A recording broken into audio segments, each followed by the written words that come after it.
Hey, greetings, everybody. Welcome to the One True Divine Feminine and Psychic Investigations Tarot. Just want to say how much I appreciate everybody today, sending light and love and angelic vibes across the universe. I'm also super grateful. This is my happy card for you guys taking care of all the people that abused my family. I'm really appreciative. I did find something weird today. Evidently, somebody has opened a Bank of America account in my name. I have a feeling it has something to do with my website and hackers at the library. I don't have all the details yet. All I know is that's not mine. So I'm trying to find out more, but there's yet another fraud afoot. So they've probably been making money off of my site, right? In addition to the ones where they've uploaded pictures of me and are giving fake psychic readings. So anyhow, I appreciate the spiral of love, the spiral of work, the spiral of energy in bringing people to justice who harmed my family. So thank you very much. I appreciate that. All right. That being said, today we're going to talk more about Neptune in two different houses when it's on the low vibe. Now we were starting to remember when it's on the high vibe. Neptune is how we meet our creator, how we come to connect to the divine, how we soul search, how we reach to the ethers for information. That's when it's operating well. When we choose to go in the other direction, it tends to bring all kinds of issues into our lives, basically swamping us with them. So we're going to start by talking about Neptune in the seventh house, which is the house of marriage, real long-term partnerships, and also open enemies. And when it's also in a low vibe. So now you may find yourself when you have Neptune swarming through this house that you're pining for the ideal lover. But quite often, this is going to be done by projecting what you wish to see onto another person while not really noticing what your partner is actually all about. Wearing rose-colored glasses in this instance could lead to many illusions in love, marriage, or by way of engaging with a business partner. Neptune can certainly bring fogginess and an inability to see well when it's low vibing. And of course, in the partnership department, that can cause all kinds of things to go awry. Now, women may seek out partners to be their knight in shining armor with this placement. And likewise, men, on the other hand, may want to date and save damsels in distress. But in both cases, what both genders are actually likely to find with Neptune here is a pack of delusions, unfulfilled dreams, and a swamp of deceit, especially once the rose-colored glasses fall off. But there will be this eternal search for the ideal lover with this placement. Now we know that Neptune is governed by Pisces, so how you embody your own Piscean energy will also determine what kind of lover that you attract. If you tend towards the artistic, you may draw in musicians, actors, poets, or filmmakers. If you tend towards addictions, you might hook up with lovers that imbibe too much or who pop too many pills. If you find yourself looking for love at wine bars or corner drugstores, you're going to know, well, you're definitely off the mark, right? Now, people with a strong Neptune in their charts are often drawn to the sea because of the healing properties of the ocean. So you might hook up with people like boat captains or fishermen or marine biologists, or just a few of the kinds of lovers you could attract. Since again, Neptune also has a lot to do with how you connect to God. You can see this woman reaching her hands up into the ethers, trying to find Jesus and, bring him down to earth. Soul-driven people will seek out partners who are on a spiritual journey. Now, this could include, gurus, meditation teachers, yoga teachers, etc. You could also be looking for artistic types of people for partners. things like, painters, artists, poets, that sort of thing. You might also find yourself in relationships where you become the healer, like Chiron, because there's a tendency to run into partners who need help of some kind or other. And selfishly giving to an incapacitated partner is certainly part of the Neptunian journey. So it could be kind of like, Superman's wife tended Christopher Reeves after his horseback riding accident. You might also encounter a partner who's struggling mentally while facing a psychological divide. So there's a lot of different people that you can attract when you have this energy. But certainly you're going to want to give of yourself as a healer. The quest is to give, but to not give so much that you lose yourself. For losing yourself is very much a Neptunian thing. Another very dire encounter you want to avoid, especially if you're a drug counselor, is to hook up with a future love mate at one of your clinics or workshops. I call this the pipe card dream, right? Because they're smoking something here and it's causing a cloud of confusion. With Neptune here, there will be a tendency to give and give and give. And rather than a romance, you might actually find yourself in a lifelong therapy session instead, which could prove to be rather overwhelming, right? And cloud up your own mind and illusions. Now, falling for someone who's already committed is another possibility at this time. So this is like falling in love with someone who's not available and like you're using the water to quench the flames, right? Idolizing someone you can never be with is certainly another way to seep out your life energy with no return investment. The trick with this placement is to clearly assess your partner and not to become a doormat or get drowned in emotions that you can't place anywhere that's going to be helpful. And you don't want to be a doormat because that could be an endless journey with Neptune here.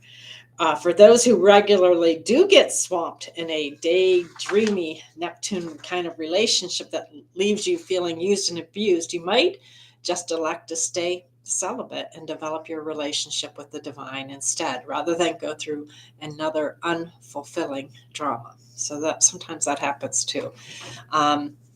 There will certainly be a feeling of sacrificing yourself with Neptune in this placement to lose yourself in another. And if you can't anchor yourself in that relationship, you may feel adrift, as if you are lost at sea. In some cases, fated events will actually whisk away a loved one out of your life. And this can happen in very Neptunian ways, like the tsunami that came ashore and whisked family members out to sea, or even like the sinking of a ship like the Titanic. These are Neptunian kinds of events. Likewise, deaths could occur by way of an overdose, a poisoning, or from some undefinable wasting type of disease. Now, in terms of business partners, the greatest threat is that you will fall prey to a scam artist, and this is the devil card. There's somebody always stirring up a whirlwind of trouble here. The fraudsters, the scammers, the people that you simply can't trust to go into business with. These are the kinds of people that will bilk you for every cent if you don't approach business deals, contracts, wills, and investments with your eyes wide open. They'll stir up a storm here and turn you upside down with the various scams that they have going on. So, fleeced is one of the terms that comes to mind when Neptune is operating poorly in the relationship house. You think you're going to get one thing, right? You look in the mirror, you think it's all there, but in reality, things are very different, and it turns out to be Crimea River instead. So you get swamped by overgiving to a love that isn't exactly what you thought it was going to be. Now, the solution for a waterlogged Neptune, so you don't get completely deluged like this, is to ground yourself and be very clear-headed when it comes to your closest relationships. And otherwise, if you don't, well, in comes the tsunami. Okay. Now, Neptune in the sixth house, in a low vibe. The sixth house has a lot to do with our immune system as well as bodily fluids. And when it navigates this house, it can cause our health defenses to falter, allowing illnesses that are hard to define to seep in. Things like lupus or chronic fatigue syndrome may occur. Illnesses that can cause fluid buildups in the body, like lymphoma, could also manifest because it has to do with, swampy water, right? With Neptune running off kilter in the house of mind, body, and spirit, it pays to take care of all aspects of your health. This is kind of my chaotic energy card.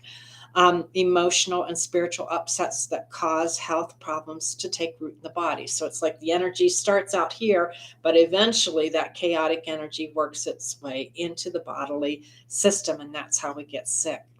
Now, to overcome these issues, you might be tempted to drown your sorrows with alcohol or drugs. But of course, we know these items can also negatively impact your health severely. Virgo is the traditional ruler of the sixth house. So, eating disorders, intestinal problems, and stomach issues could emerge. And Virgo has the ruling planet of Mercury. So, illnesses of the mind. And again, you can see, again, the erratic energy here could occur, as well as problems with the throat, like severe, even cancers of the throat or just terrible sore throats. And also, Mercury rules over the hands. So you could get inflammatory or rheumatoid arthritis in your hands at this time. Now, if you do fall ill when Neptune takes over your house of health, you might want to look into natural healing techniques because that is very much a Virgoan type of thing. Now, bear in mind that, of course, you should check with your regular doctor first. And then once you figure out what you need to do, you might look for some extra help with things like herbs, right? Or naturopathic doctors, yoga, prayer, and detoxification routines that could help to balance your system. Colon cleanses, and this is reminds me of a colon cleanse, which I have done several in my life. It gets rid of all the icky, swampy water you have inside of you.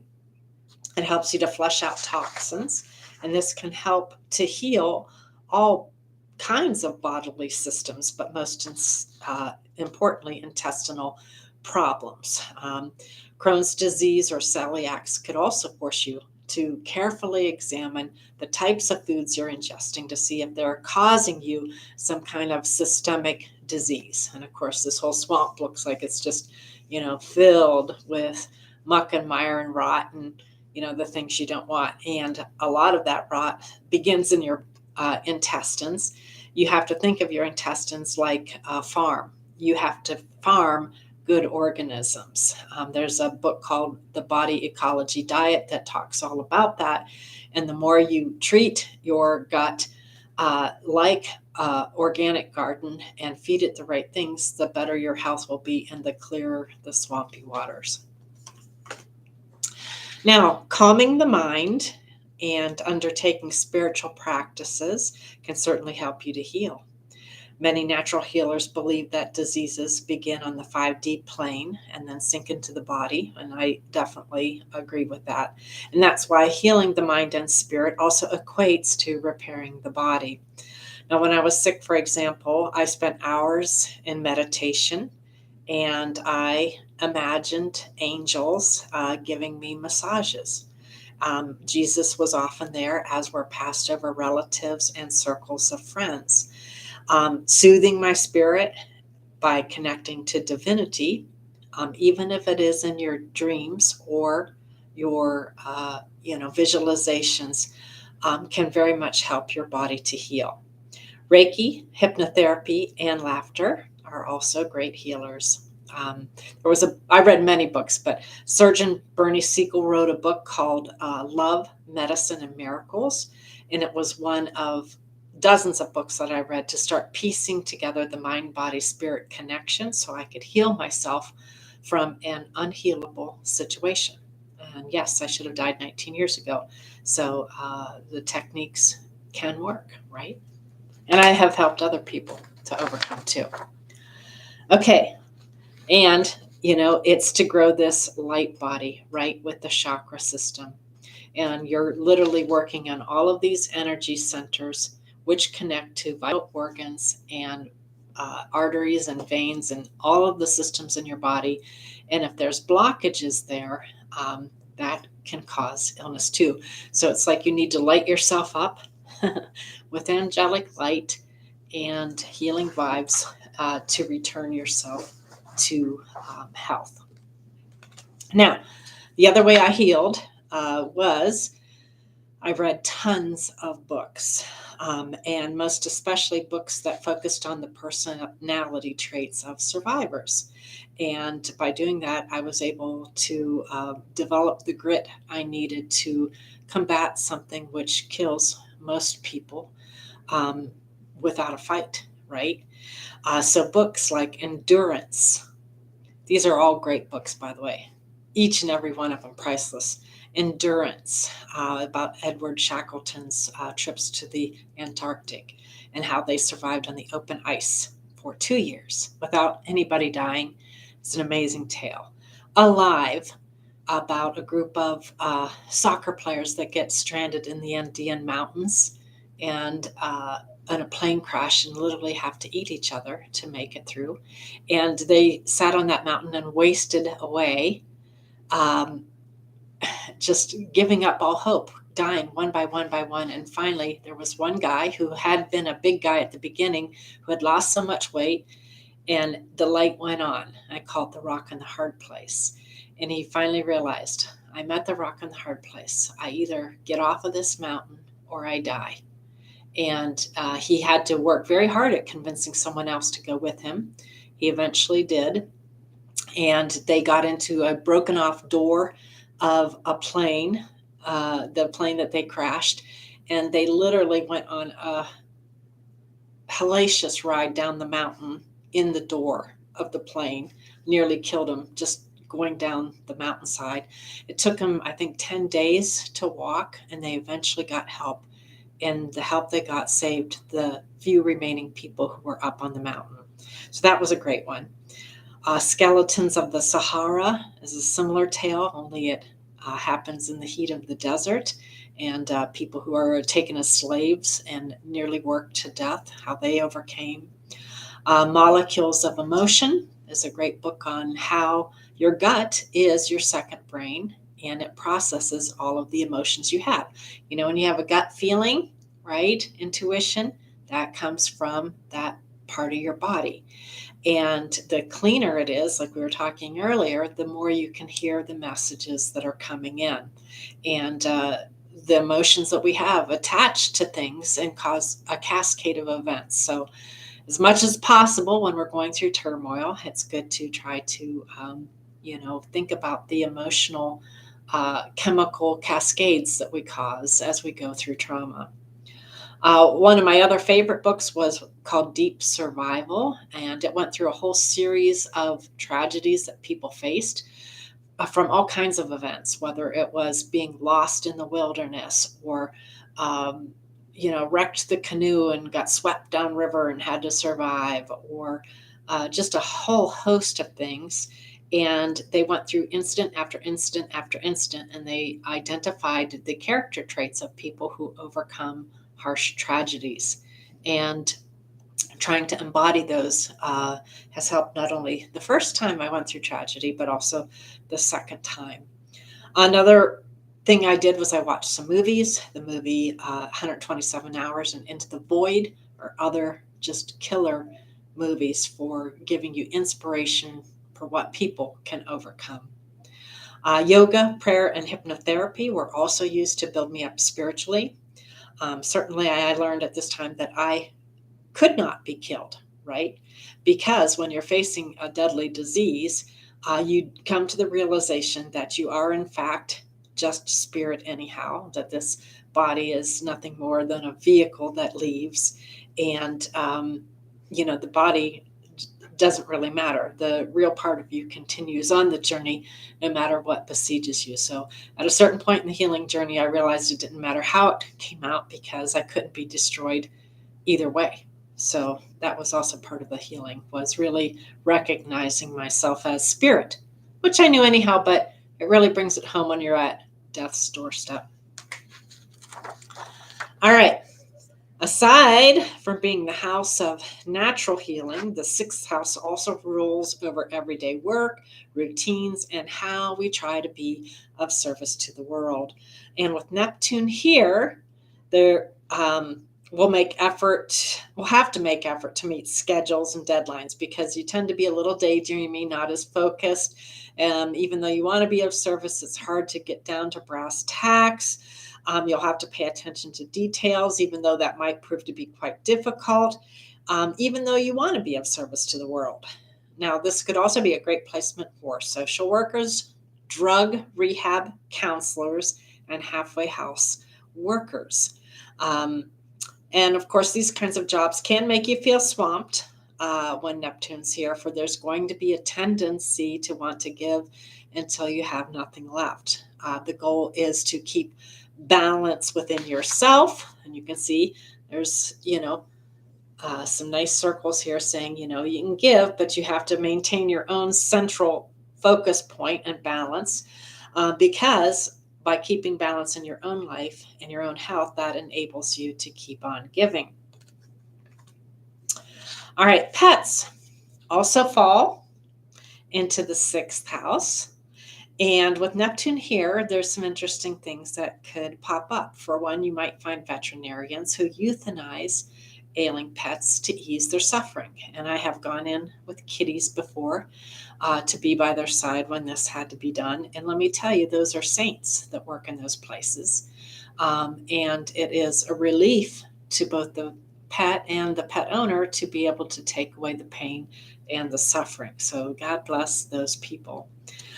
People who raise service dogs are also indicated. Others may find themselves working for PETA or crafting tiny wheelchair-like appendages for pets with injured limbs like Rolling Rock Ranch does. And yes, I have supported that organization. I know somebody said that I was mean to animals, and of course that's not true. I have a huge heart when it comes to pets. The important thing to remember, however, is not to give so much of yourself that you don't take care of yourself along the way. So we're one drop in that eternal ocean of love, and we can't dissipate all of that energy in overgiving. So you have to take care of your own health too. All right, to everybody who has helped me with my health, and again, that's a continuing journey for me. Thank you so much. Your messages of love and kindness and updating me on what's going on has been huge. I do sense that somebody has possibly monetized my site and is, because I didn't do it, and is, still vampiring off of me. So hopefully you can catch them. I would appreciate that. Just helping me to restore balance to my life after a very trying time.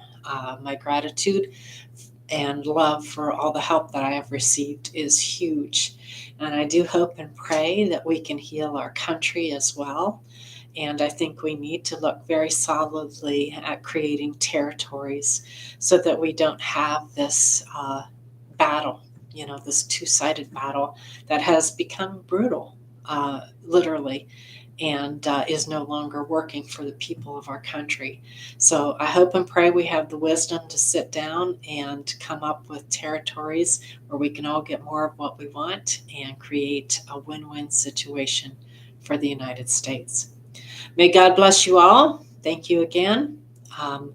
I know that there are more lessons coming to me, right, and other lessons coming to other people. And I see some of them even written in the stars. And that's okay. It is what it is. These things happen for a reason. And I think God is calling on us to take a look at where we are and how we need to self-correct. And hopefully we're wise enough to heed that call. All right. Everybody who's ailing and having a hard time, may God bless you. May you find your way forward. I cannot befriend anyone from the past. I have compassion, but friendship is out of the question. But may you find your way peacefully. All right, take care. God bless, and thank you all for joining me.